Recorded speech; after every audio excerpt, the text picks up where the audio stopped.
বাঙালি সাধারণ সম্পাদক আন্তর্জাতিক খ্যাতিসম্পন্ন বিশিষ্ট প্রতিষ্ঠাতা জনাব আমিনুল হক আমিন, জনাব আমিনুল হক আমিন।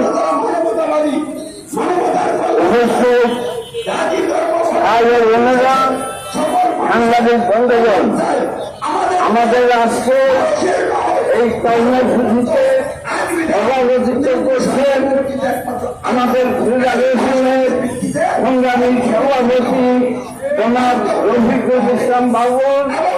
এখানে অন্যান্য কেন্দ্রীয় নেতৃবৃন্দ উপস্থিত আছে। বন্ধুরা, পবিত্র ঈদের রাত মাত্র কয়েকদিন বাকি।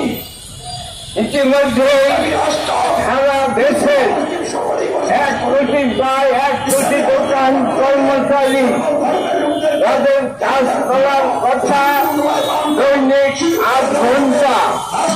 তারা ইতিমধ্যে এই 1 কোটি দোকান কর্মচারী সারা দেশে 12 থেকে 14 ঘন্টা কাজ ইতিমধ্যেই করতে তাদের বাধ্য করা হচ্ছে।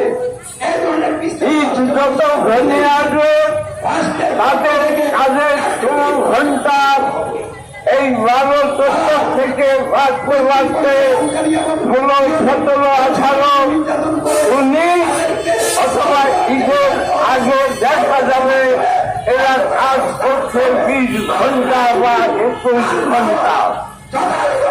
একজন দোকান কর্মচারী ঈদের আগে 8 ঘন্টার জায়গায় 20 ঘন্টা কাজ করবে, অথচ তাদের যে ঈদ বোনাস সেটার কোনো খবর নাই। এখনো বাংলাদেশ মালিক দোকান মালিক সমিতি, বিভিন্ন মার্কেটের মালিকেরা এবং সরকারের তরফ থেকে দেশের 1 কোটি দোকান কর্মচারী ঈদ বোনাস কবে দিতে হবে সেটা বলা হয় নাই। 8 ঘন্টার জায়গায় 14 ঘন্টা 20 ঘন্টা কাজ করবে, এদের যে ওভার টাইম দেওয়ার কথা সেটারও খবর নাই। আমরা আজকে এখানে দাঁড়িয়ে 4টি সুনির্দিষ্ট বক্তব্য রাখতে চাই। একটা হচ্ছে ঈদের কমপক্ষে 7 দিন আগে গত 1 কোটি দোকান কর্মচারীকে ঈদের বোনাস পরিশোধ করতে হবে।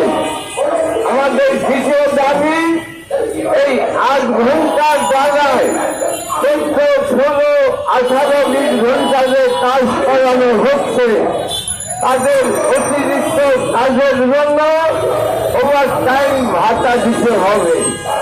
রাত 8টা 9টার পর কাজ করলে তাদের রাতের খাবারের ব্যবস্থা করতে হবে। আর ঈদ হবে 28 তারিখ, আগেই মে মাসে অন্তত অর্ধেক বেতন ঈদের আগে দিতে হবে। এই 4টা হচ্ছে আমাদের সুনির্দিষ্ট দাবি।